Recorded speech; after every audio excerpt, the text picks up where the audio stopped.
Hallelujah. खुदावंद यीशु मसीह के नाम में आप सबको सलाम और आपको खुदावंद की हजूरी में वेलकम करते हैं। और हमेशा जो है हमें खुशी के साथ खुदावंद की हजूरी में आना चाहिए। ये कलाम का असूल है कि हमने मुँह लटका के नहीं बल्कि खुशी के साथ, शादमानी के साथ खुदावंद ये चाहता है कि उसके हजूर में जब दाखिल हों तो अपने पूरे दिल की शुक्रगुजारी उसके हजूर लेके आएँ, क्योंकि उसने अपने आप को फुली दिया हमें। हम देखते हैं कि अभी हम क्रिसमस के करीब पहुंच रहे हैं और हम क्या चीज़ सेलिब्रेट करते हैं? हम यीशु को सेलिब्रेट करते हैं। अक्सर लोग कंफ्यूज होते हैं, वो शायद मिक्स कर देते हैं चीज़ों को और समझते हैं कि शायद सेंटा क्लॉज, क्रिसमस ट्रीज़ और जो डेकोरेशंस ही हैं वही सब कुछ हैं, लेकिन उससे कहीं दर्जे ज़्यादा इम्पोर्टेंट हमारे दिल की तैयारी है, हमारे दिल की डेकोरेशन है। खुदावंद ये चाहता है कि अपना आप उसके हजूर लेकर आएँ, अपने आप को खाली करें, सरेंडर करें और खुदावंद से कहें कि या खुदावंद मैं तेरा शुक्र करता हूँ, तूने अपने बेटे को इस दुनिया में मेरे लिए भेजा ताकि मैं नजात पाऊँ, ताकि मेरा रिश्ता जो बाप के साथ टूटा हुआ था वो बहाल हो, एक रास्ता पैदा हो। एक ब्रिज उसने क्रिएट किया, एक फासले को उसने ख़त्म किया जो हमारे और बाप के बीच में था। हाँ, इस वक्त अपनी आंखों को बंद करते हैं, खुदावंद से कहें या खुदावंद तू मेरी ज़िंदगी का कंट्रोल ले आज। या खुदावंद मैं तेरे बगैर कुछ नहीं हूँ, मैं तेरी हजूरी में आता हूँ, मैं तेरी हजूरी में आती हूँ। उससे बात करें, कहें कि या खुदावंद मेरी ज़िंदगी को आज ले, मैं घटूं तू बढ़े और मेरी ज़िंदगी से तेरा जलाल ज़ाहिर हो।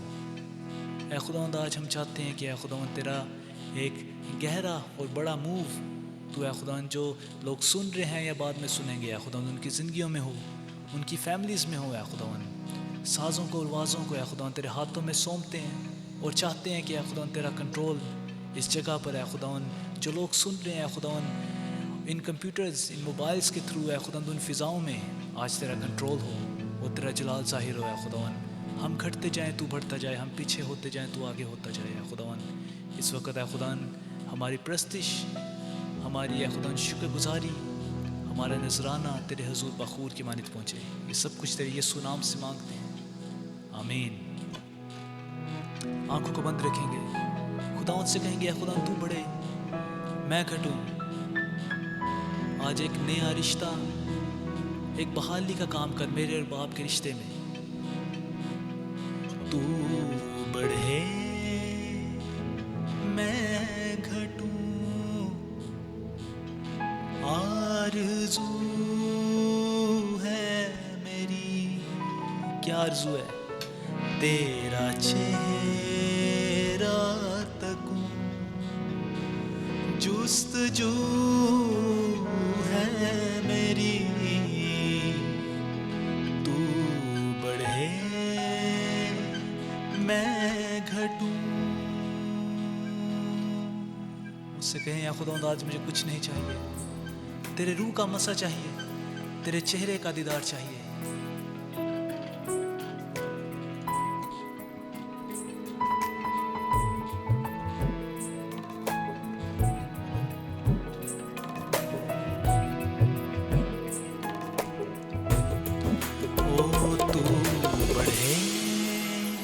मैं घटूं, आरज़ू है मेरी, तेरा चेहरा तकूं, जुस्तजू है मेरी। तू बढ़े मैं घटूं, आरज़ू है मेरी, तेरा चेहरा तकूं, जुस्तजू है मेरी। तू बढ़े मैं घटूं।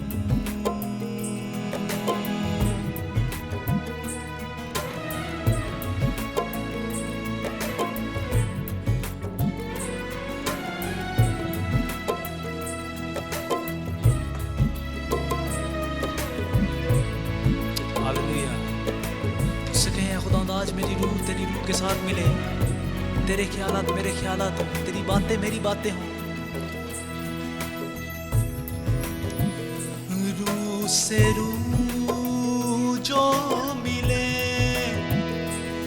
दिल की धड़कन बने, दीपे उल्फत जले, आसमां फिर खुले, रूह से रूह जो मिले, दिल की धड़कन बने, दीपे उल्फत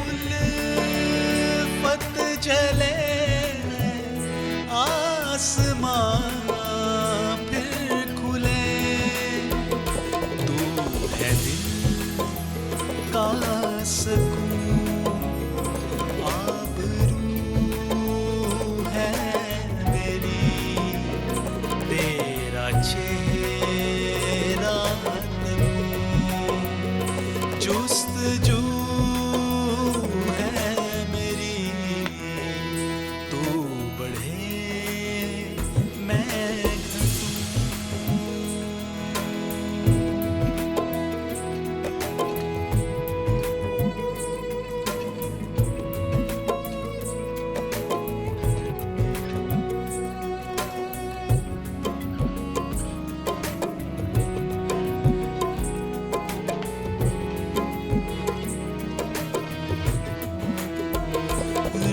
और सच्चाई से हो परस्तिश यीशु, तू कहे मैं सुनूं, है तमन्ना यीशु, रूह से रूह। याद रखिए, खुदावंद ऐसे परस्तार ढूंढता है जो रूह और सच्चाई से उसकी प्रस्तिश करे। ये खुदावंद के दिल की तमन्ना है कि हर कोई जब अपने लबों को खोले, उसकी प्रस्तिश करे तो पूरे दिल से, पूरी जान से करे। हालेलुया। रूह और सच्चाई से हो परस्तिश यीशु, तू कहे मैं सुनूं, है तमन्ना यीशु, तुझको सजदे करूं, गुफ्तगू है मेरी, तेरा चेहरा तकूं, जुस्तजू है मेरी, तू बढ़े मैं घटूं।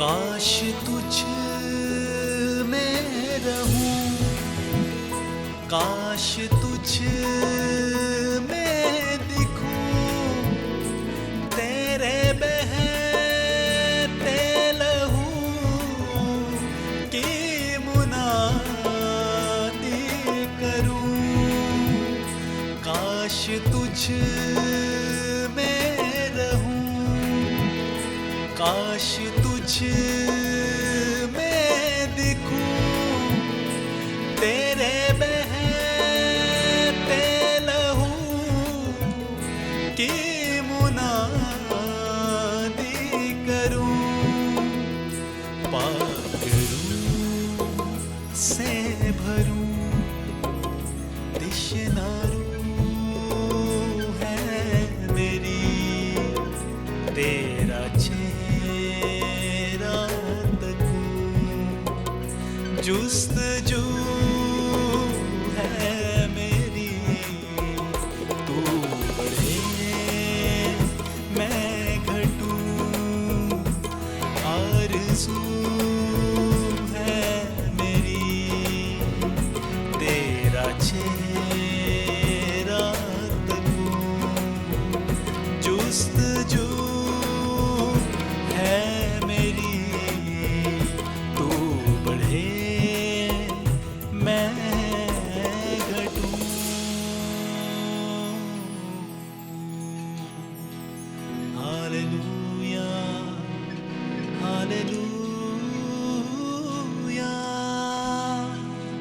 We worship you, Lord.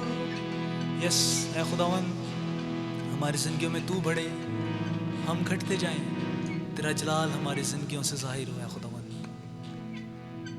ये हमारे दिलों की दुआ होनी चाहिए, और ये डेली की प्रेयर है, सिर्फ एक बार की प्रेयर नहीं है। हमें रोज़ बरोज़ खुदावन के कलाम में लिखा है कि हर रोज़ अपनी स्लीब को उठाना है और उसके पीछे होना है।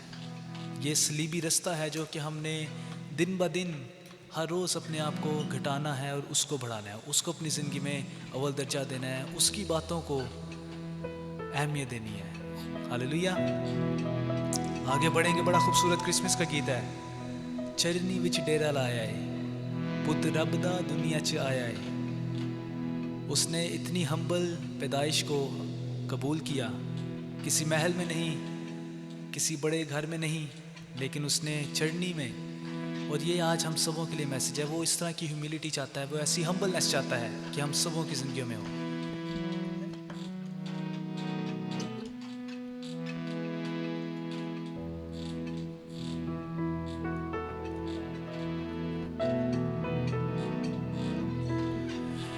चरनी विच डेरा लाया है,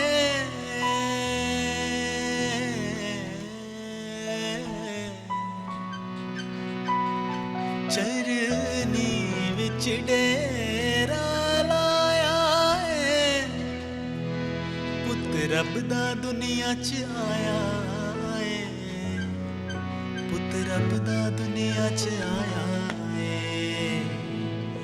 मेरी उजड़ी पुजड़ी जिंदगी नू, मेरी उजड़ी पुजड़ी जिंदगी नू, यीशु ने आन वसाया है, यीशु ने आन वसाया है। चरनी विच डेरा लाया है। मिलके खुदावन की हम्द करेंगे, उसका शुक्र करेंगे इस बड़े गिफ्ट के लिए, बड़े तोहफे के लिए जो खुदावन यीशु मसीह की सूरत में आपके और मेरे लिए इस दुनिया में आया। हालेलुया।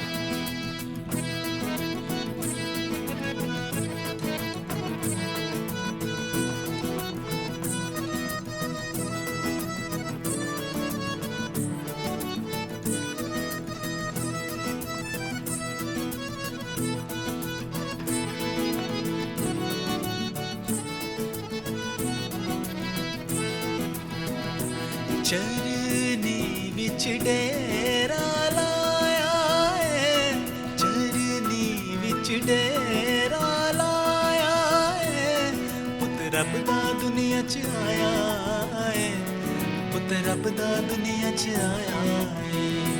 मेरी उजड़ी पुजड़ी जिंदगी नू, मेरी उजड़ी पुजड़ी जिंदगी नू, यीशु ने आन वसाया है, यीशु ने आन वसाया है।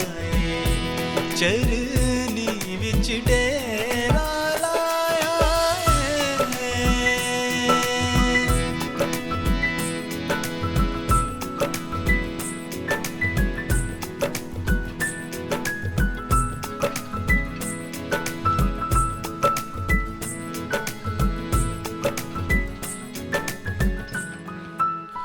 ओ नबियां तो ऊंची शान ओदी,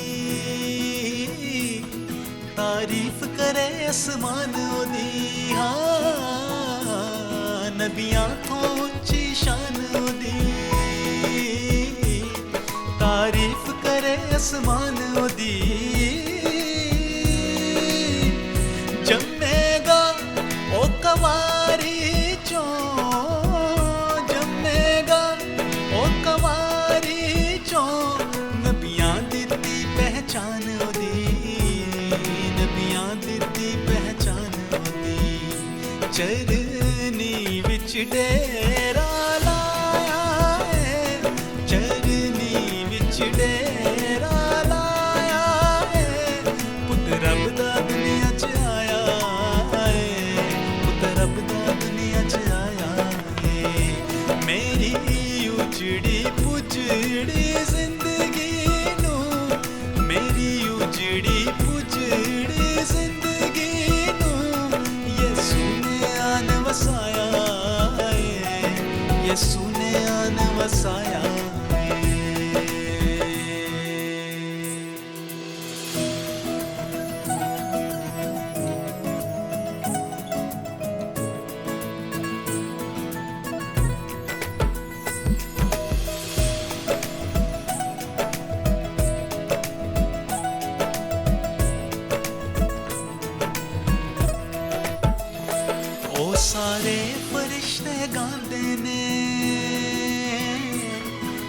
होशाना नारे लांदे ने, सारे फरिश्ते गांदे ने, होशाना नारे लांदे ने, राजे भी चुक जाते ने, राजे भी चुक जाते ने, तारे रस्ता वखांदे ने, तारे रस्ता वखांदे ने, चरनी विच डेरा लाया है, चरनी विच डेरा लाया है, पुत रब दा दुनिया च आया है, पुत रब दा दुनिया च आया है।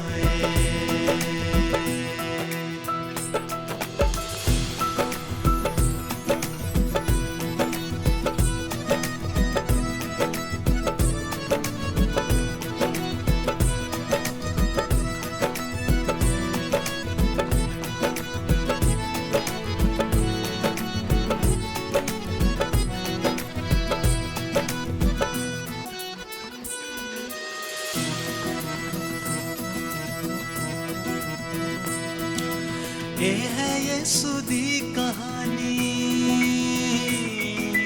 पढ़ के वेखो अमृत बानी, ये है यीशु दी कहानी, पढ़ के वेखो अमृत बानी, जगते आया रब दा बेटा, जगते आया रब दा पापी दहानी, मन के पापी दहानी, चरनी विच डेरा लाया है, चरनी विच डेरा लाया है, पुत रब दा दुनिया च आया है, पुत रब दा दुनिया च आया है, मेरी उजड़ी पुजड़ी जिंदगी,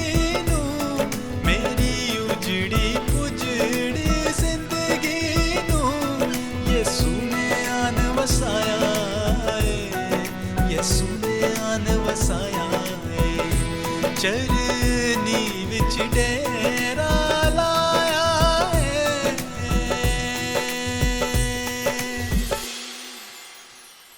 हालेलुया, आमीन। बहुत खूबसूरत गीत है, बड़े खूबसूरत इसकी वर्डिंग है। उसने एक हम्बल पैदाइश को उसने लिया, पूरे फरिश्तों ने उस खुशखबरी को सुनाया, और वो जो नबियों ने शुरू से पेशन गोइयाँ की थी वो यीशु में पूरी हुई और आज तक पूरी हो रही हैं। हम देखते हैं कि उसके कोई जो मुँह के अल्फाज उसने निकाले हैं, उसके वादे हमेशा पूरे हुए हैं और पूरे हो रहे हैं। हम देख रहे हैं कि हम किस टाइम्स में ज़िंदगी को जी रहे हैं, बिल्कुल हम यीशु की आमद के करीब पहुँच रहे हैं। और अपने आप को तैयार रखें, क्योंकि वो वादों में सच्चा है और उसके वादे जो हैं हाँ के साथ हैं। हालेलुया। हम इसी तरह से आगे बढ़ेंगे, क्रिसमस का एक और गीत गाएंगे, खुदावन के नाम को ऊंचा करेंगे। लिखा है कि आलम बाला पर जो है फरिश्तों ने इस पुकार को कहा कि आलम बाला पर खुदा की तमजीद हो, और ज़मीन पर आदमियों में जिनसे वो राज़ी है क्या हो, सुलह हो। यानी कि ये खुदावन का पैगाम है। वो सुलह को चाहता है, वो चाहता है कि नफ़रतें मिटें और हमारी ज़िंदगियाँ बहाल हों।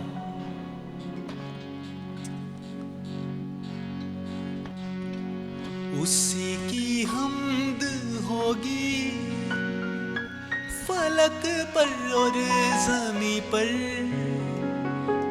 झुकेंगे सारी कौमें। ठीक है, हर एक घुटना झुकेगा और हर एक ज़ुबान इकरार करेगी कि यीशु मसीह ही खुदावंद है। उसी की हम्द होगी फलक पर और ज़मीं पर, झुकेंगी सारी कौमें। उसी के दर पे आकर उसी का नाम होगा, गुनाहों से रिहाई। ज़मीं पर रहने वालों को जो ज़मीन पे रह रहे हैं, हमारे लिए ये खुशखबरी है। ये कोई मातम का पैगाम नहीं है, ये खुशखबरी है। दुनिया में हम बहुत सैड न्यूज़ सुनते हैं, लेकिन ये आज गुड न्यूज़ है हम सबों के लिए कि हमारा यीशु मसीह आपके लिए, मेरे लिए इस दुनिया में आया ताकि आप और मैं गुनाह में ना रहें, बल्कि उसके साथ आसमानी बादशाहत के लिए तैयारी करें। हालेलुया।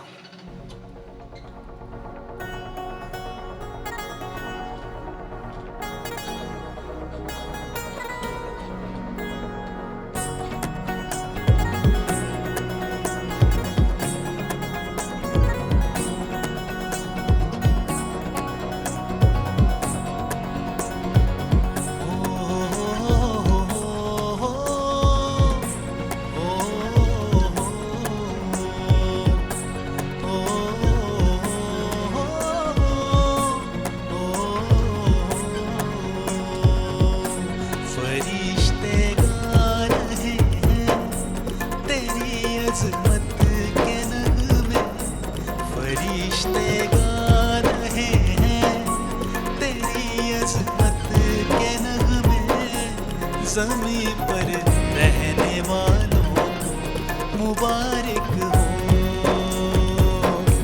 खुदा ने दे दिया है सभी कुछ अपना देखो, खुदा ने दे दिया है सभी कुछ अपना देखो, ज़मीं पर रहने वालों को मुबारक हो, मुबारक हो, मुबारक हो, मुबारक हो, मुबारक हो, मुबारक हो, मुबारक हो, मुबारक हो, मुबारक हो, मुबारक हो।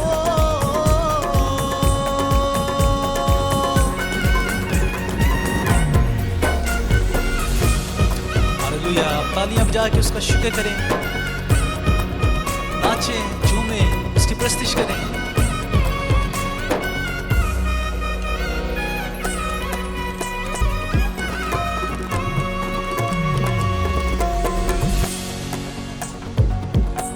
है कैसा प्यार उसका, ये कैसी मेहरबानी, वो चरनी में खुदा की मोहब्बत की निशानी। है कैसा प्यार उसका, ये कैसी मेहरबानी, वो चरनी में खुदा की मोहब्बत की निशानी। उसी के नाम कर लो तुम अपनी जिंदगानी, उसी के नाम कर लो तुम अपनी जिंदगानी। ज़मीं पर रहने वालों को मुबारक हो, मुबारक हो, मुबारक हो, मुबारक हो, मुबारक हो, मुबारक हो, मुबारक हो, मुबारक हो, मुबारक हो,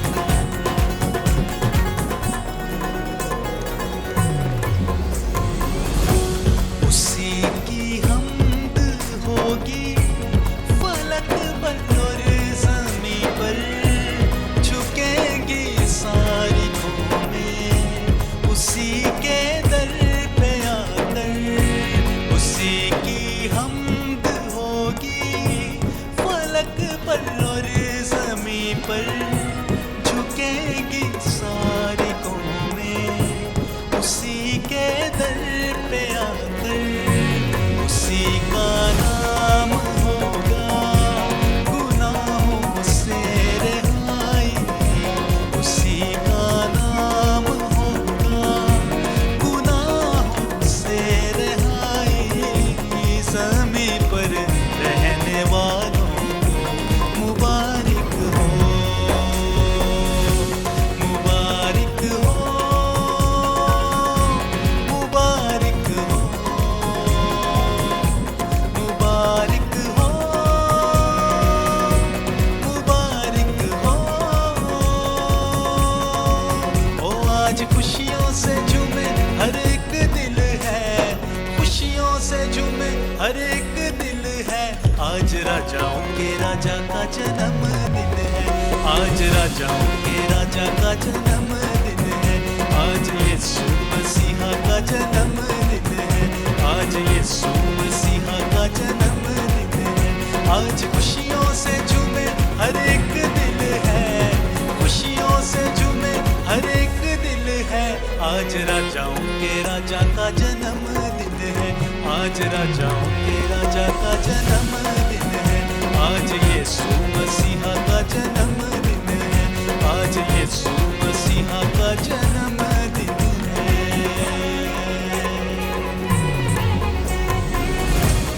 हालेलुया, उनकी तारीफ हो।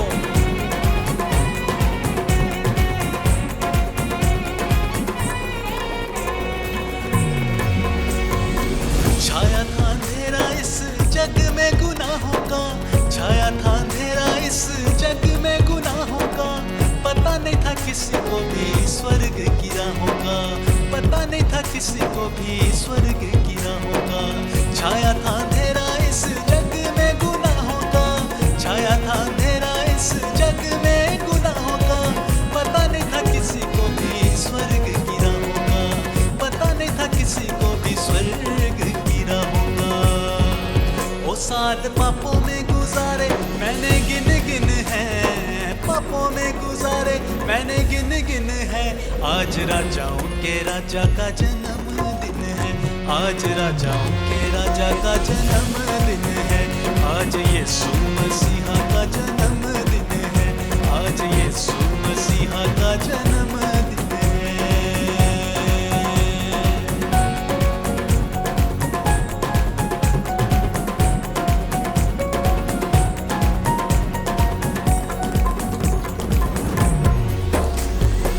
दूत ने सुनाया मरियम को पैगाम ये, दूत ने सुनाया मरियम को पैगाम ये। करेगा उद्धार वो खुदा का है कलाम ये, करेगा उद्धार वो खुदा का है कलाम ये। दूत ने सुनाया मरियम को पैगाम ये, दूत ने सुनाया मरियम को पैगाम ये। करेगा उद्धार वो खुदा का है कलाम ये, करेगा उद्धार वो खुदा का है कलाम ये।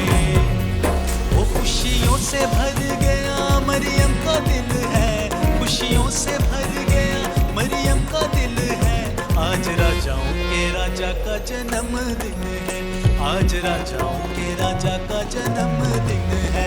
आज यीशु मसीहा का जन्मदिन है, आज यीशु मसीहा का जन्मदिन है।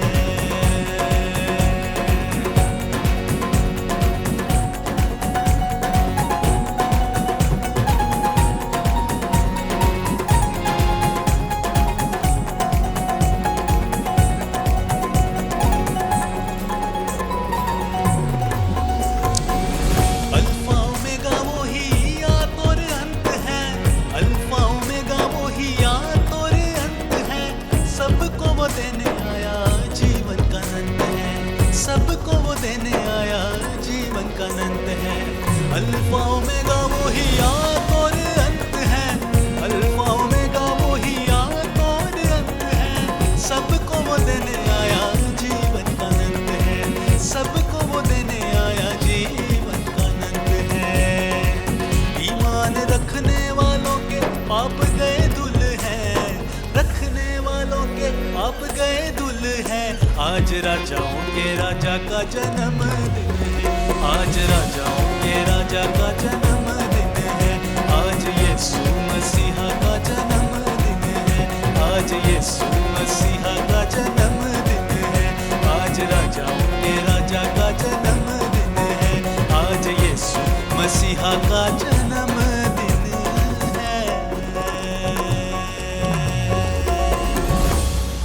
हालेलुया, खुदावंद यीशु मसीह के नाम की जय हो, उसके नाम की तारीफ हो। क्योंकि वो जब इस दुनिया में हमारे लिए आया तो हमारे पाप धुल गए, हमारे लिए निजात का एक नया रास्ता पैदा हुआ जो कि पहले नहीं था। कोई जब आदम ने बाग एदन में गुनाह किया, आदम और हवा ने गुनाह किया, तो कोई वापसी का रास्ता नहीं था। लेकिन सिर्फ यीशु मसीह का इस दुनिया में आना वही वापसी का रास्ता बना, और उसके वसीला से आप और मैं आज सेव्ड, हम अपने आप को कहते हैं कि हम बच चुके हैं क्योंकि हम उसकी बादशाही का हिस्सा हैं। आमीन। आए अपने आप को खुदा उनके कलाम के लिए तैयार करते हैं, अपनी आँखों को बंद करते हैं, उससे कहें खुदा मेरे इस वक्त मेरे बदन को छू, मेरी जान को छू, मेरे कानों को छू। आज मुझे वो दिल दे जो कि एक अच्छी ज़मीन हो, जो तेरे कलाम को जब रिसीव करे तो उस ज़मीन की मानी तो जो उसको ग्रो करे और 100 गुना फल लेकर आए। आज दुश्मन तेरे कलाम का वो बीज मेरी ज़िंदगी से चुराने ना पाए, बल्कि मैं खुदावन अपने आप के लिए, उन लोगों के लिए जो वोच कर रहे हैं, चाहता हूँ कि खुदावन तेरा कलाम जो दोधारी तलवार है अपना पूरा काम करे। है खुदावन, जब तेरा सर्वेंट है खुदावन, तेरी खादमा तेरे मैसेज को डिलीवर करे, तो है खुदावन उनके अल्फाजों को मसा करना, छूना, क्योंकि है खुदावन तेरा कलाम हमेशा अपने काम को पूरा करके जाता है। और है खुदावन आज हम सबों की ज़िंदगियों में एक नया काम कर, अपने कलाम के वसीला से अपनी आमद के लिए तैयार कर, अपने लिए रेडी कर, ताकि हम तुझे खुश करें, तेरे दिल के मुवाफिक अपनी ज़िंदगियों को जी सकें। ये सब कुछ तेरे यीशु नाम से मांगते हैं और पाते हैं। आमीन। अपनी आंखों को बंद रखते हैं। इस कोर्स के दौरान खुदा उनके कलाम के लिए अपने आप को तैयार करें। छू मुझे जैसा भी हूँ अपनी हजूरी से। उससे कहें खुदा मुझे छू। लिखा है कि तुम अपने मुंह को खोलोगे तो वो तुम्हारे मुंह को भरेगा, अपने मसा से, अपनी हजूरी से भरेगा। छू मुझे जैसा भी हूँ अपनी हजूरी से। भर मुझे मेरे मसीह अपनी मामूरी से। हाँ, भर मुझे मेरे मसीह अपनी मामूरी से।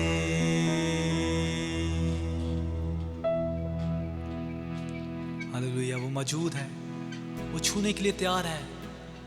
वो चाहता है कि हम अपने आप को खोलें, आज उससे बात करें और वो जरूर आपको छुएगा। हालेलुया।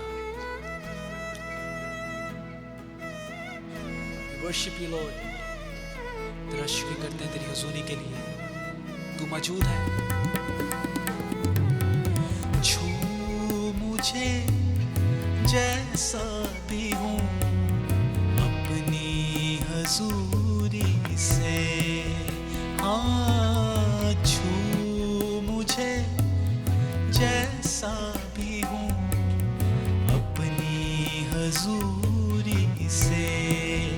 हाँ, भर मुझे मेरे मसीह अपनी मामूरी से।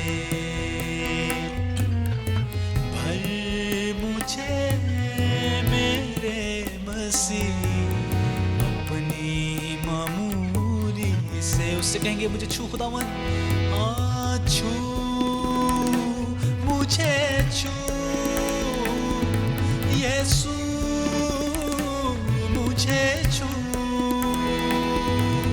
छू मुझे छू यीशु मुझे छू।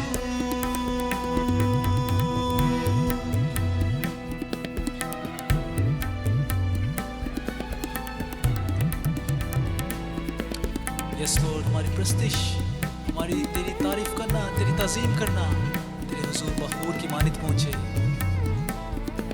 ये प्रस्तिश को है खुदा तू कबूल कर। मोती परस्तिश के चुन के तेरी नजर मैं करूं,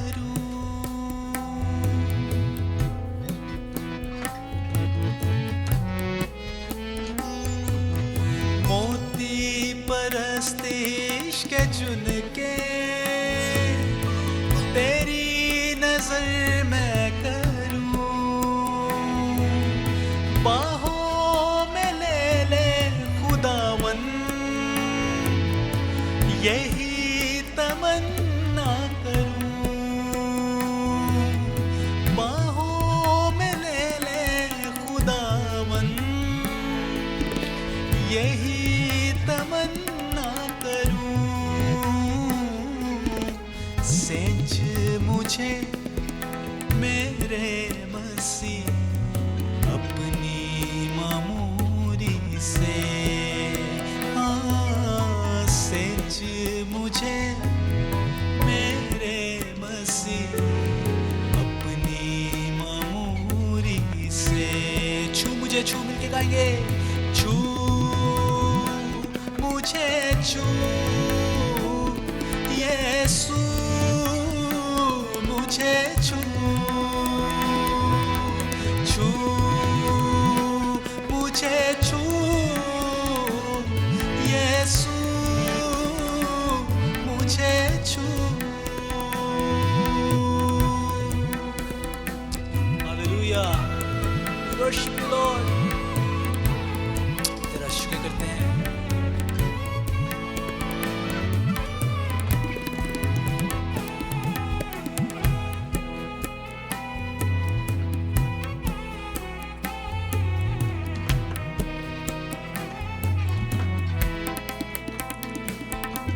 सोना चाहूं ना मोती,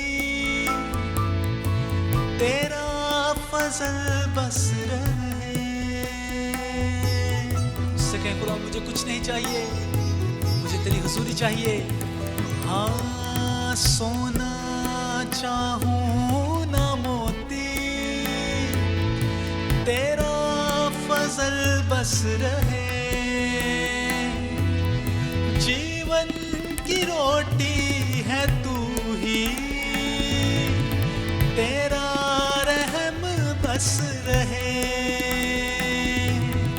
जीवन की रोटी है तू ही,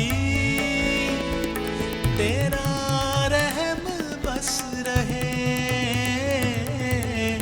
छांट मुझे मेरे मसीह अपनी मामूरी से, छांट मुझे मेरे मसीह अपनी मामूरी से। छू मुझे छू, छू मुझे छू यीशु मुझे छू, छू मुझे छू यीशु मुझे छू।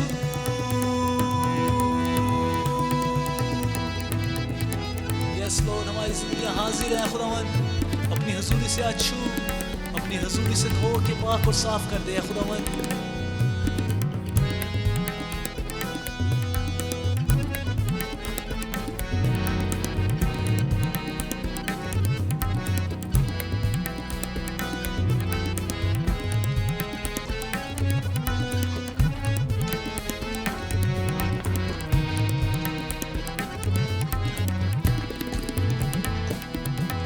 सांसों में तेरी हो सांसें, जीवन पवित्र रहे।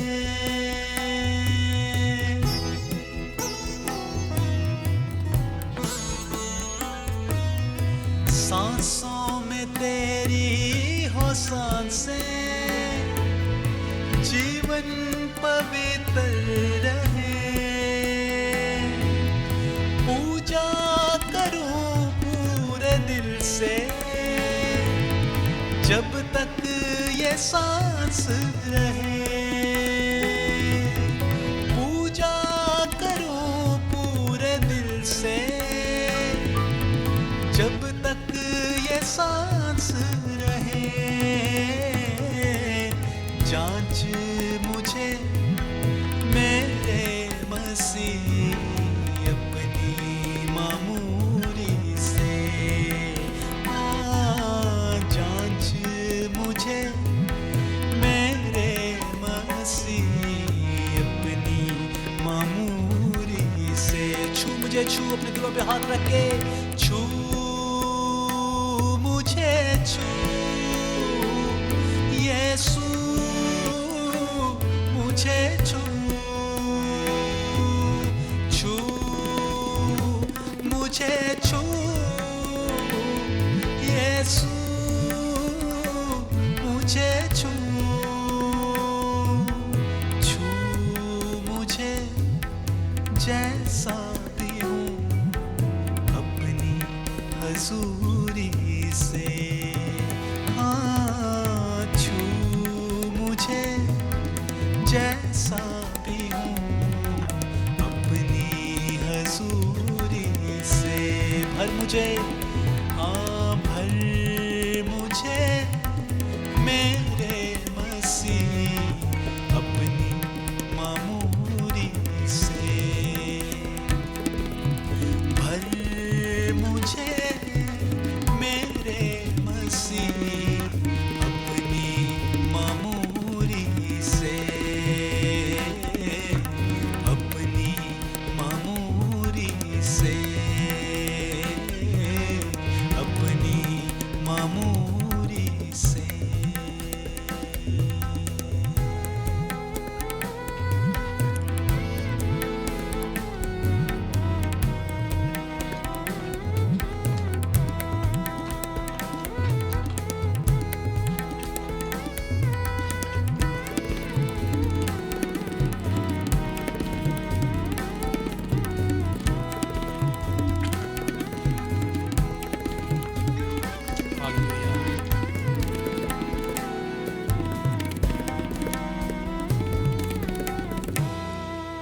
यस लॉर्ड, यस, हम तेरा शुक्र करते हैं कि तू हम सबों को छूने के लिए मौजूद है। और इस वक्त हमसे हम कलाम हुआ है खुदावंद अपने कलाम की वसीला से। और हम जानते हैं कि तेरा कलाम हमारी ज़िंदगी में बढ़ेगा, फलेगा और खुदावंद फलदार होगा। है खुदावंद दुश्मन इसे चुराने नहीं पाएगा। है खुदावंद हम इसको क्लेम करते हैं और रिसीव करते हैं। और है खुदावंद तेरा शुक्र करते हैं और ये सब कुछ तेरे यीशु नाम से मांगते हैं। आमीन। Hallelujah, hallelujah. खुदा बाप का शुक्र हो कि उसने आज फिर हमें मौका दिया कि आज हम उसकी हुजूरी में आएँ और खुदा के ज़िंदा कलाम को सीखें। जब भी हम खुदा के कलाम की बात को करते हैं, उसकी बातों को बोलते हैं, तो ये हमारा खाना, हमारा पानी और हमारे दिल की खुशी होती है कि आज हम फिर खुदा के कलाम को सीख रहे हैं। आप सबको मेरी तरफ से बहुत बहुत प्यार, सलाम। आइए हम अपनी आँखों को बंद करें और दुआ करें। Hallelujah, hallelujah. खुदावंद तेरा शुक्र हो, तू खुदा है, तू बादशाह है, तू आका है, तू दाता है, तू मालिक है, तू हमारा बादशाह है, तू बादशाहों का बादशाह है। आय खुदावंद सब कुछ मिट जाएगा, सब कुछ फ़ानी है। आय खुदावंद तू अबदी है, तू अज़ल से था और है और अब तक रहेगा। आय खुदावंद तेरा शुक्र हो, तू हमें सिखाता है कि इंसान जो फ़ानी है उससे क्यों डरता है। तू मेरे से डर, मैं अबदी हूँ। आय खुदावंद यीशु जी तेरा शुक्र हो, तू हमें आगाह करता है, तू हमें नुकसान उठाने से बाज़ रखता है, तो हमें गलत राहें चुनने से बाज़ रखता है। आय खुदावंद हम तेरी कसरत की मोहब्बत के लिए तेरा शुक्र करते हैं। तू हमारा साथ देता है, तो आय खुदावंद हमें गाइड करता है, तो आय खुदावंद हमें गलत राहों पे जाने से बाज़ रखता है। आय खुदावंद जैसे कि हमने मुकाशफा 16वें बाब में गज़ब के प्यालों के बारे में सीखा था, तो आय खुदावंद तेरा शुक्र हो, तूने हमारा ध्यान इस चीज़ पे दिलवाया था कि आय खुदावंद तू इस हो चुका पे खुश नहीं था, क्योंकि तेरा कलाम फरमाता है कि तुझे गुनाहगार की मौत से कोई खुशी नहीं होती है, लेकिन तेरा अदल है। और ऐ खुदावंद वो सब कुछ गज़ब के प्यालों का उंडेला जाना जो हो चुका, उससे ऐ खुदावंद तुझे उदासी भी हुई और तेरा अदल भी ज़ाहिर हुआ। पर तू आज भी यही चाहता है कि मैंने जो कहा था तमाम हुआ, उसको कबूल कर लो और गज़ब के प्यालों को अपने ऊपर हो चुकने ना दो। आय खुदावंद, हम तेरी कसरत की मोहब्बत के लिए तेरा शुक्र करते हैं। आज भी जब हम तेरे ज़िंदा कलाम को सीखते हैं तो आय खुदावंद हम तुझ में जड़ पकड़ें, और आय खुदावंद हमारे ख़्याल सोचें खुदावंद यीशु जी तुझ में कायम हो। आय खुदावंद तू मेरी सोचों को खुदावंद आसमानी बनाना, और आय खुदावंद जो कुछ तू चाहता है कि मैं बोलूँ मैं वो बोलूँ। आय खुदावंद मेरे मुंह का कलाम मेरे दिल और दिमाग की सोचे और ख़्याल आय खुदावंद वो आसमानों से कनेक्ट कर, और मैं ईमान रखती हूँ ऐसा ही है खुदावंद, और ऐसा ही हो चुका है। और आय खुदावंद यीशु जी मेरे मुंह में जो कुछ भी तू डालेगा मैं वो बोलूँगी, और इसी तरह आय खुदावंद हर सुनने वाला तेरी समझ में हो के तेरे कलाम को रिसीव कर ले, तेरे कलाम को समझ ले, और आय खुदावंद अपनी राहों को तेरी राहों से जोड़ ले। तेरा शुक्र हो क्योंकि हमने सब कुछ मांगा है यीशु के नाम में, आमीन।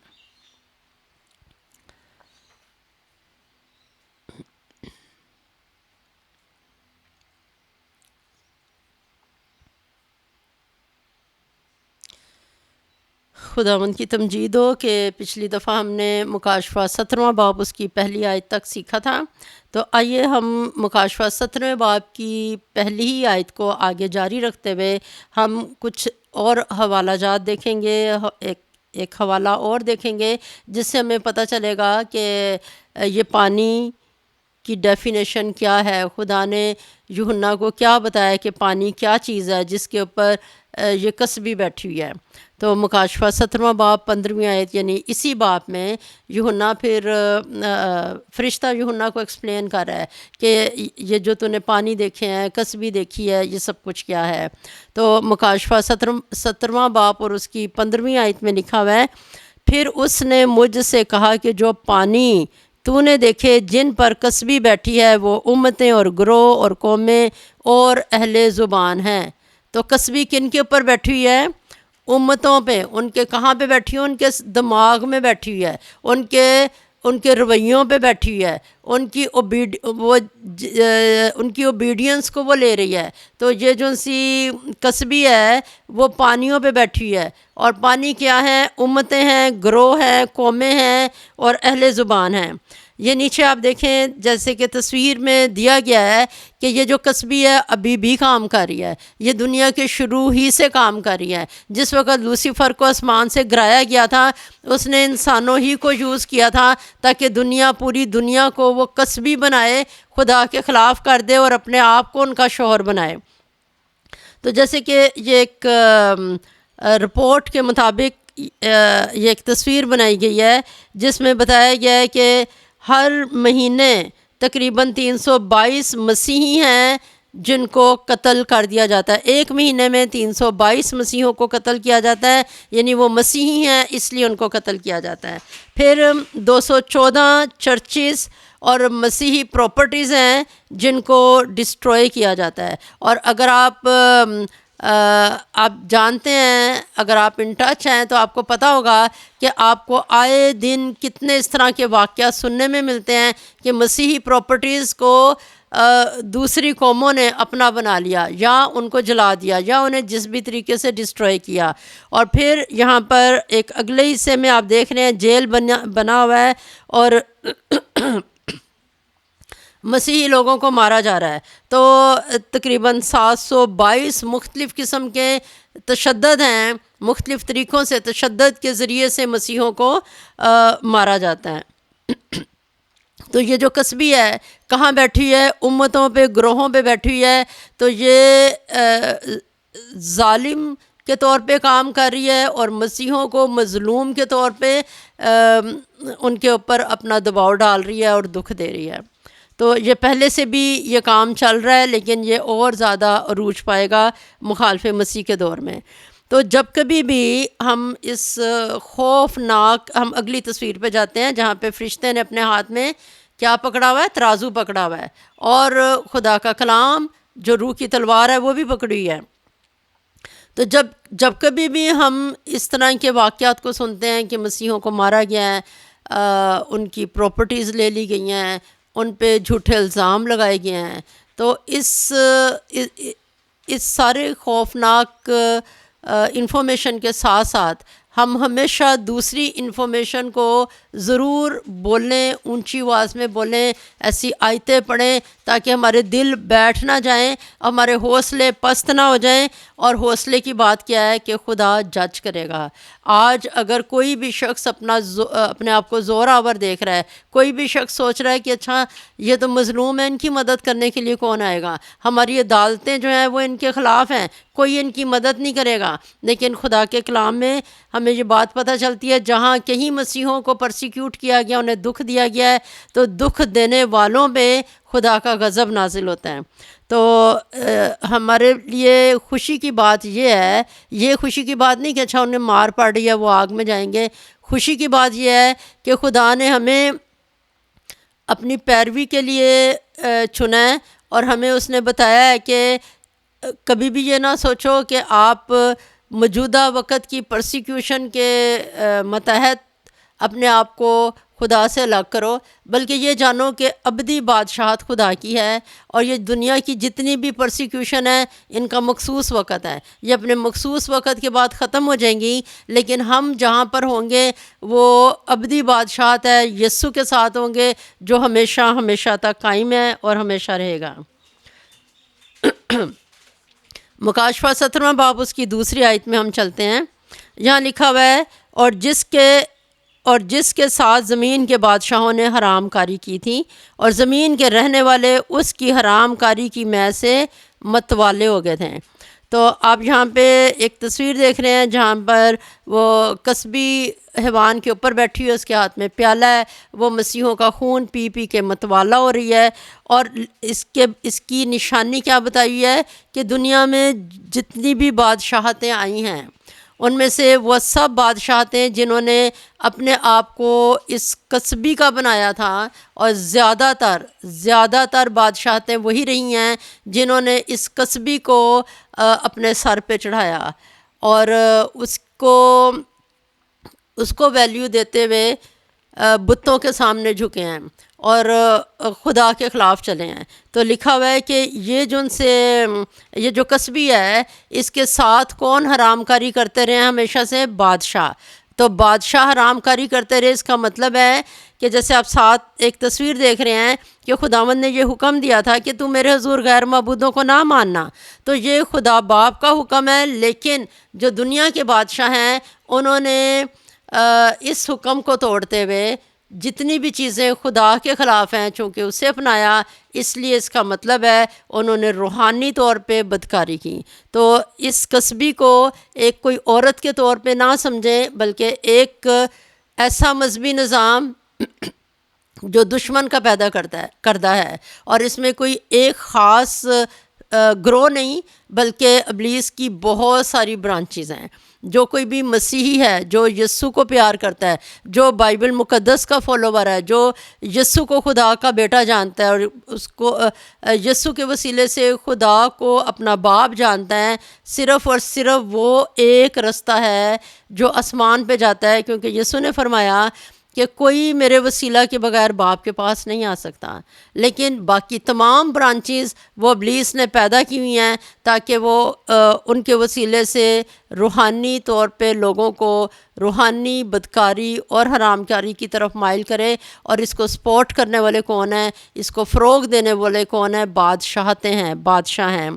तो लिखा हुआ है कि इस कस्बी के साथ ज़मीन के बादशाहों ने हरामकारी की है।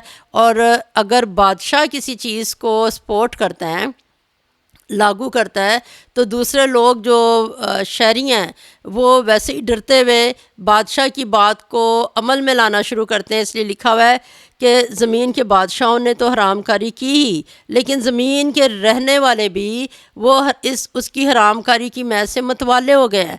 और आज की दुनिया में अगर आप देखें तो जिस्म की ख्वाहिश है, आँखों की ख्वाहिश है, ज़िंदगी की शेखी है, और दुआ करना, कलाम पढ़ना, चर्च जाना, खुदा के हुक्मों पे अमल करना, रोज़मर्रा ज़िंदगी में उसके असूलों में चलना, उस एक एक मिनट यीशु मसीह के हाथ में हाथ डाल के दुनिया के अंदर सैर करना, ये इस चीज़ को मसीहों ने भी अपनी ज़िंदगी से निकाला हुआ है। जो एक रवायती तौर पे इबादत करना, रवायती तौर पे उसके लिए कुछ करना, वो सोचते हैं कि ये एक मसीही ज़िंदगी है। तो हम हर उस पॉइंट पे नज़र डाल सकते हैं जहाँ पे हरामकारी दाखिल हो गई है, रूहानी हरामकारी। उसने अपने आप को इंसानों के अंदर सरायत करने दिया है और इंसानों ने सोचा भी नहीं कि हम क्या कर रहे हैं, हम किस हद तक खुदा से दूर चले गए हैं। हम इसी की एक मिसाल देखते हैं जो मुकाशफा 17वां बाब दूसरी आयत है। यहाँ पे आप दो तस्वीरें देख रहे हैं। एक है सुलेमान की, कि सुलेमान की चूँकि उसने बहुत सारी बीवियाँ की थीं, उसकी 700 बीवियाँ थीं और 300 उसकी हरमें थीं, जैसे कि आप इस तस्वीर में देख रहे हैं। और खुदा के कलाम में ये भी लिखा हुआ है कि वो मुख्तलिफ़ मज़ाहिब से ताल्लुक़ रखने वाली औरतें थीं, और जिस मज़हब से कोई औरत ताल्लुक़ रखती थी, जो सुलेमान ने जिनको अपनी बीवी के तौर पर लिया, वो जिस भी माबूद की इबादत करती थी, सुलेमान ने उनके लिए उसी तरह से मंदिर बनवाए, उन खुदाओं की पूजा करने लगा और उसका दिल सच्चे खुदा से फिर गया। हम देखते हैं कि उसका बाप दाऊद वो कैसे खुदा के साथ साथ चलता रहा, और उसने जैसे ज़बूर लिखे। और सुलेमान भी वो खुदावन से जब शुरू में ये बात कहता है कि खुदावन तो मुझे अपनी हिकमत देना, तो मुझे अपनी अकल देना, ताकि ये पूरा मुल्क जिसका तूने मुझे बादशाह बनाया है, मैं इसे अच्छी तरह लेके चल सकूं, मैं इसका अच्छी तरह इंसाफ कर सकूं। लेकिन जैसे हमने पिछली दफ़ा सीखा था कि अपनी इक़दार की हिफाजत करें। हमारी इक़दार में जब चोरी करना शुरू कर देता है, जब हम खुदा की वैल्यूज़ को इग्नोर करके कहते हैं कोई बात नहीं, दुनिया में चलता ही है, कोई बात नहीं, ये भी मेरी बीवी बन जाए, दूसरा मुल्क जो है वो मेरी फेवर में रहेगा क्योंकि उनकी बेटी इधर आई हुई है, मुझे वो लड़ाई नहीं करें। कई सोचें हो सकती हैं, और जो भी दुनियावी तौर तरीके हैं अपने आप को बचाने या कामयाब करने के लिए, वो इंसान को खुदा से हटा के रूहानी बदकारी, रूहानी हरामकारी में ले जाते हैं। और सुलेमान ने जो नमूना लोगों को दिया, इसराइलियों को दिया, इसराइली लोग उससे बुत परस्ती की तरफ माइल हुए। फिर हम उसके साथ एक और तस्वीर देख रहे हैं। यहाँ पे दो बादशाहों का ज़िक्र है। यहूदा का बादशाह है रुबहाम, और जो इसराइल का बादशाह है वो युरबाम है। तो ये रुबहाम कौन है? ये सुलेमान का बेटा है रुबहाम, और सुलेमान के मरने के बाद रुबहाम ने बादशाहत की है। लेकिन रुबहाम हमें पता चलता है, खुदा के कलाम में पढ़ें कि रुबहाम से लोग बरगश्ता हो गए और उन्होंने युरबाम की पैरवी करना शुरू की, और इस तरह से युरबाम को बहुत सारे लोगों का ताउन मिला और उसने तकसीम कर दी। ये जो एक यूनाइटेड किंगडम थी, एक मुतहदा एक सल्तनत थी, इसमें तकसीम हो गई और 10 कबीले युरबाम के पास चले गए, और 2 कबीले यानी लावी का कबीला और यहूदा का कबीला, वो यहूदा में 2 कबीलों पे रुबहाम हुकूमत करता था और 10 कबीलों पे युरबाम हुकूमत करता था। लेकिन युरबाम के दिल में अब एक डर था, और उसने अपनी प्रोटेक्शन के लिए काम किया। उसने सोचा कि अगर लोग ईद मनाने के लिए यरूशलेम में जाएंगे, क्योंकि हैकल उधर है, तो उनका दिल ऐसा ना हो कि यहूदा की तरफ फिर जाए और वो मेरी सल्तनत से बागी हो के अपने आप को यहूदा की सल्तनत में शामिल कर लें। उसने एक अपने तौर पे चाल चली, एक स्कीम सोची। यहाँ पे आप देख रहे हैं 2 बछड़े हैं, उसने एक बछड़ा दान में नस्ब किया, एक बैतेल में नस्ब किया। तो बैतेल नीचे है और दान ऊपर है। तो इन दोनों में उसने सोचा कि जो जिसको भी जो जगह करीब पड़े वो वहाँ पे जाए और इन बछड़ों की इबादत करे। और उसने कहा कि ये बछड़े हैं जो तुम्हें मुल्क मिस्र से निकाल के लेके आए, इनकी इबादत किया करो। तो रूहानी हरामकारी की हम बात कर रहे थे कि बादशाहों ने हरामकारी को फ़रोग़ दिया, उसे राइज किया और लोगों ने उसे अपनाया। और ज़मीन के रहने वाले और बादशाह रूहानी हरामकारी से और रूहानी हरामकारी की मैं पीने से मतवाला हो गए। तो ये रूहानी हरामकारी जिसका ज़िक्र हमने पुराने अहदनामे में देखा और पुराने वक्तों में बादशाहों को देखा कि वो इस कस्बी को संभालते रहे हैं और ये कस्बी संभलते संभलते अपनी हैसियत को कायम रखे हुए इस वक्त आखिरी बादशाही निज़ाम में भी हम देखते हैं जो हुकूमती निज़ाम में एक बड़े रुतबे के ऊपर है और मसीहों का खून पी रही है। आइए हम तीसरी आयत की तरफ चलें। लिखा हुआ है, बस वो मुझे रूह में जंगल को ले गया। वहाँ मैंने क्रिमजी रंग के हैवान पर जो कुफर के नामों से लिपा हुआ था और जिसके 7 सर और 10 सींग थे, एक औरत को बैठे हुए देखा।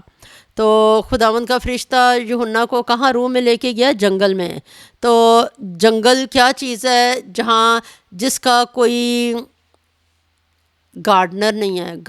एक गार्डन का एक गार्डनर होता है, एक मालिक होता है, देखभाल करने वाला होता है। और हम यीशु मसीह का ताकिस्तान है। लिखा हुआ है उसने अपने लिए एक ताकिस्तान लगाया, उसके इर्द गिर्द बाड़ बनाई, उसमें हौज़ खोदा, उसमें कोल्लू खोदा। तो उसकी निगरानी करने वाला, देखभाल करने वाला जो गार्डन का रखवाला है वो यीशु है। लेकिन जंगल का बादशाह कौन है? शैतान है। जंगल का कानून क्या है कि जंगल का कानून ये है कि शेर है, वहाँ पे चीता है, वहाँ पे शेर, चीता, रीछ और बहुत सारे जो फाड़ने वाले हैं। जो कोई भी अपनी कुव्वत में ज़्यादा है, ज़ोरावर है, वो अपने से कम वाले को चीरता, फाड़ता, बर्बाद करता है। तो ये इब्लीस की हुकूमत का एक जंगल है। लिखा है वो मुझे रूह में जंगल को ले गया। वहाँ पर जंगल में कौन है? एक क्रिमजी रंग का हैवान है। क्रिमजी एक सुर्ख रंग का, एक महरून रंग का एक हैवान है। और इस बादशाहत को कोई प्यार करने वाली बादशाहत नहीं कहा गया, बल्कि हैवान कहा गया है। हैवान क्या करता है? चीरता, फाड़ता, बर्बाद करता है। और इसका रंग भी क्या है? सुर्ख है। सुर्ख रंग किसको जाहिर करता है? कत्ल करने वाले को जाहिर करता है, खूनी को जाहिर करता है। और खुदावंद ने कहा था कि इब्लीस जो है वो शुरू ही से खूनी है। और यीशु ने उन फकियों फरिश्तियों से कहा कि तुम अपने बाप इब्लीस से हो, वो शुरू ही से खूनी है और इसीलिए तुम मेरा खून करने के लिए भी अपने दिल में चाहत रखते हो कि तुम मुझे मार दो। तो वो कस्बी वही कस्बी है जिसने यीशु को भी सलीब पे चढ़ाया। और जो यहूदी लोग हैं उनके जहनों को इस तरफ माइल किया। और ये जो सा बीस्ट है इसके सर के ऊपर कुछ लिखा हुआ है। क्या लिखा हुआ है?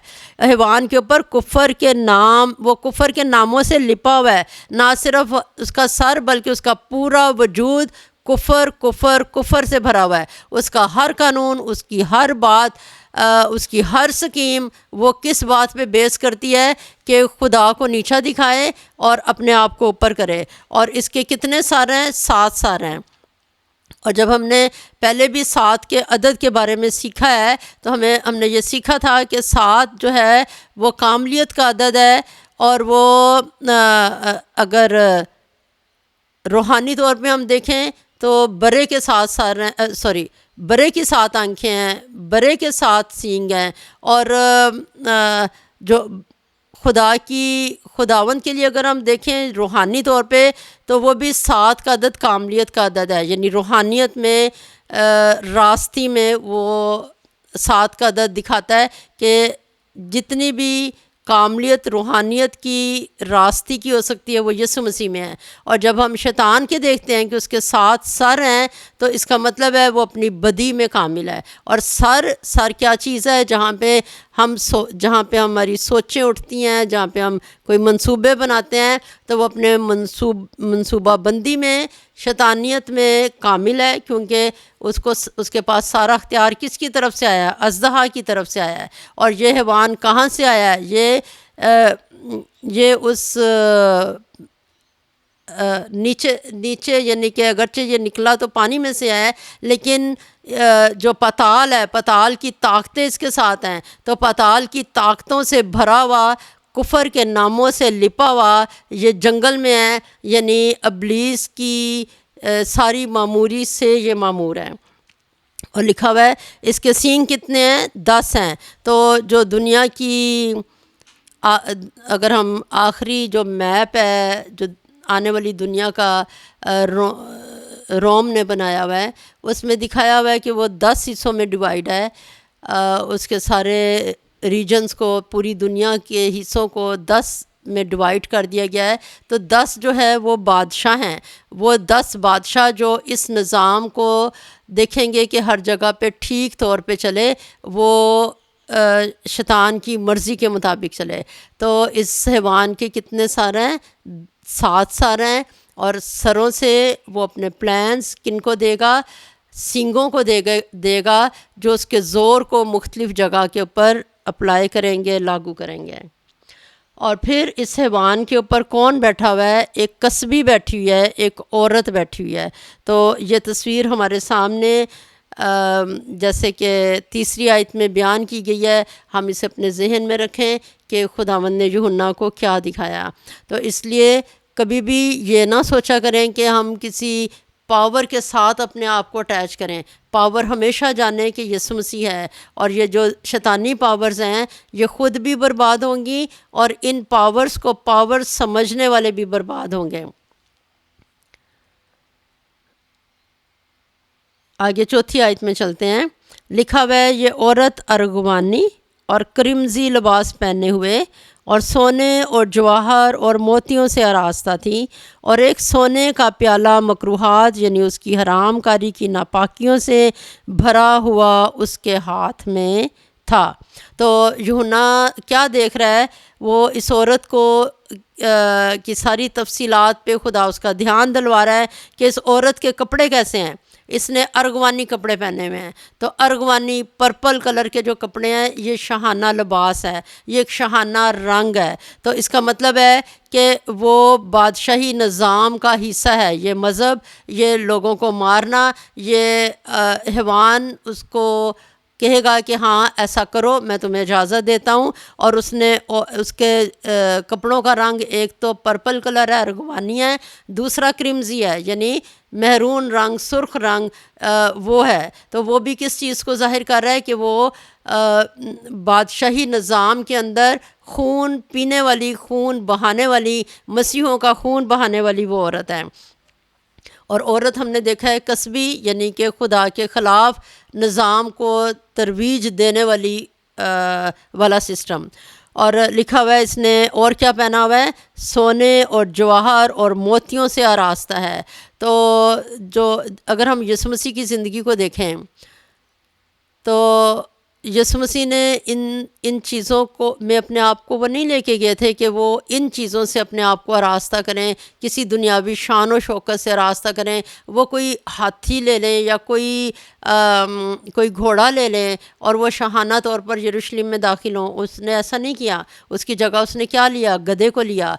क्योंकि और वो जब पैदा हुआ तो वो उसने अपनी पैदाइश के लिए जो जगह तजवीज़ की कौन सी थी? चरनी। वो जो बादशाहों का बादशाह है वो दुनियावी चीज़ों से अपनी शान व शौकत नहीं बढ़ाता, लेकिन जो दुनिया के लोग हैं, जो शैतान और ख़ास तौर पे जो शैतानी लोग हैं, उनके सामने एक ही चीज़ होती है कि हमारा बनाओ संघार वो इस तरह का हो जिससे लोग जाने कि हमारा कोई रुतबा है और हम किसी लेवल के ऊपर जाने जाएं। लेकिन ये जो इसका बनाओ संगार है वो भी हमें इसके शहाना होने को बताता है कि वो बादशाही निज़ाम की खातून है। और इसके हाथ में क्या है, वो भी एक जो इसने पकड़ा हुआ है वो प्याला आम नहीं है, सोने का प्याला है। सोने का प्याला किस बात को जाहिर कर रहा है, फिर दोबारा इसी बात को जाहिर कर रहा है कि ये शहनशाह के साथ है, ये बादशाह के साथ है, ये आखिरी शैतानी निज़ाम, हुकूमती निज़ाम का हिस्सा है। तो इसके हाथ में सोने का प्याला है, लेकिन ये प्याला जो है वो जैसे खुदावंद ने कहा ना कि तुम कब्रों को बाहर से उनके ऊपर सफ़ेदी करते हो और उनकी मेंटेनेंस करते हो, लेकिन उन कब्रों के अंदर है क्या? वो बाहर से तो बड़ी प्यारी दिखाई देती हैं, लेकिन अंदर बदबू है और हड्डियां हैं। इसी तरह ये सोने का प्याला है जो बाहर से तो बड़ा खूबसूरत दिखाई दे रहा है, लेकिन इसके अंदर है क्या? मकरूहात हैं, हरामकारी है, नापाकियां हैं। और खुदा के ख़िलाफ़ आप कोई भी स्टेप लेते हैं, किसी चीज़ के साथ भी एग्री करते हैं, तो इसका मतलब है कि वो नापाकी है, वो मकरूहात हैं, वो हरामकारी है। तो खुदावंद के साथ चलने वाले लोगों का खून इसमें मौजूद है, और तमाम वो असूल और कवानीन इस प्याले में मौजूद हैं जो खुदा को इज़्ज़त नहीं देते हैं और खुदा के ख़िलाफ़ कुफ़र की बातें हैं। आइए हम मुकाशवा 17वां बाब 5वीं आयत में चलें। यहाँ लिखा हुआ है, और उसके माथे पर यह नाम लिखा हुआ था, राज, बड़ा शहर बाबल, कस्बियों और ज़मीन की मकरूहात की माँ।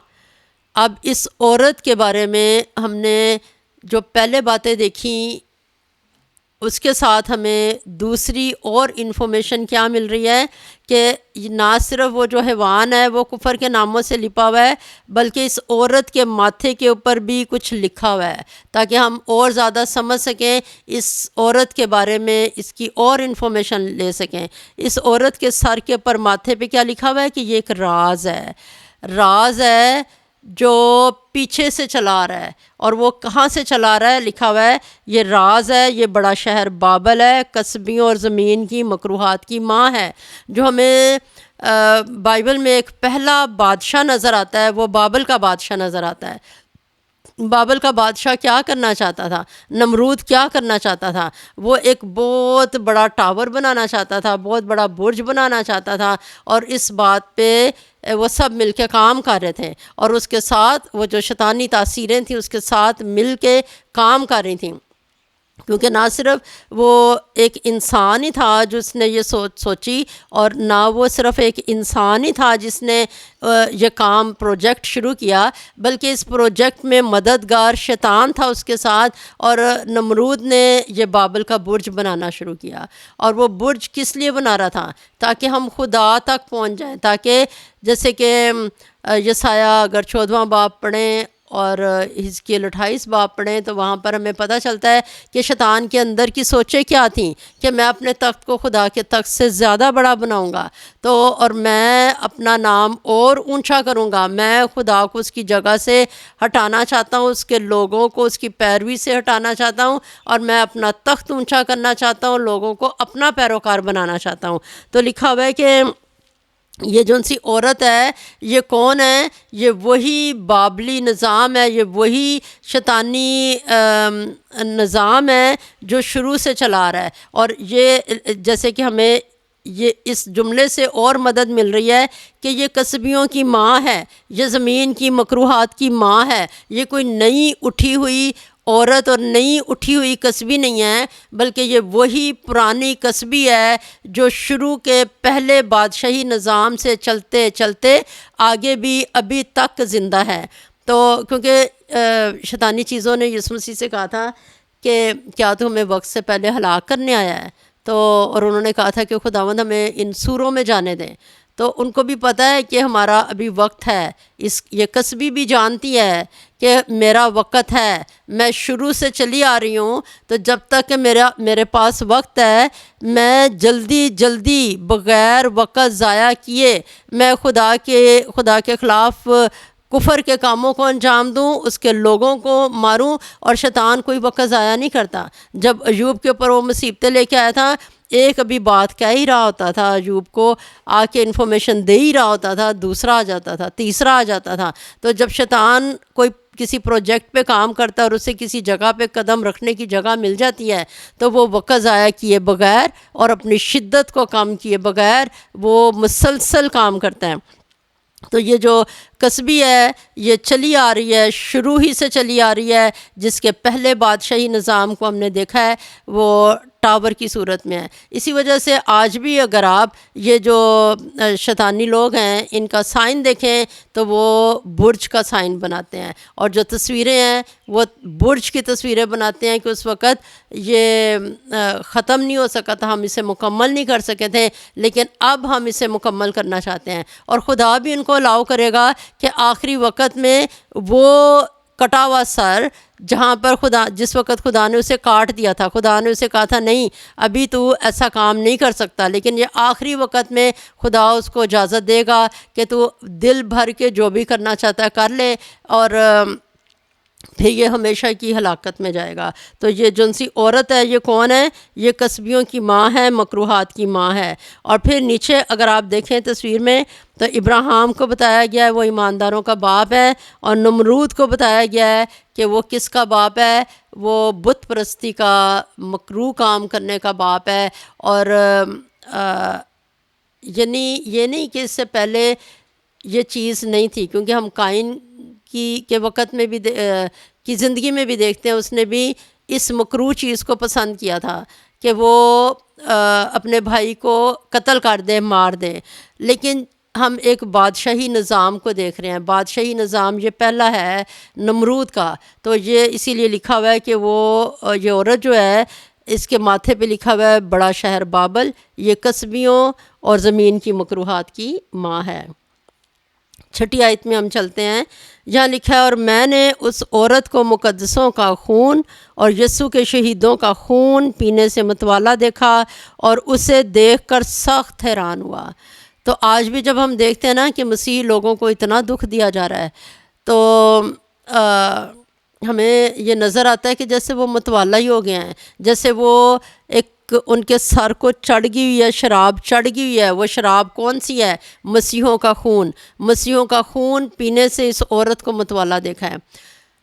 जो आने वाला निज़ाम है मुखालफे मसीह का निज़ाम, वो इन्हीं चीज़ों से भरा हुआ है, कत्ल व गारत से भरा है। मसीहों को कत्ल करने के लिए वो काम करेगा, पर उसके साथ अगले हिस्से को अपने ज़हन से कभी जुदा ना होने दें, और वो क्या है कि जो आखिर तक बर्दाश्त करेगा वो ज़िंदगी का ताज पाएगा। और खुदावंद ने कहा कि तुम दुनिया में मुसीबत उठाते हो लेकिन खातर जमा रखो, मैं दुनिया पे गालिब आया हूँ। और खुदावंद ने कहा कि अगर इंसान सारी दुनिया को हासिल कर ले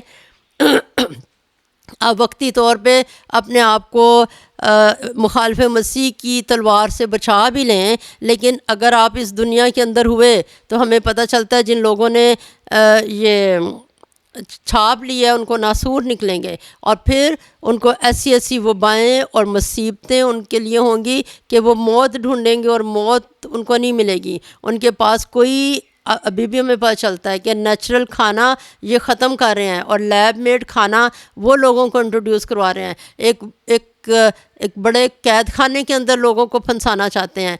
तो कभी भी ये ना सोचें कि ये हिकमत का फ़ैसला होगा कि अच्छा मैं बच जाऊँ, मैं यीशु का इनकार कर दूँ, बल्कि हमेशा हमारी ज़ुबान पे यीशु का इकरार हो, यीशु का झंडा ऊंचा हो।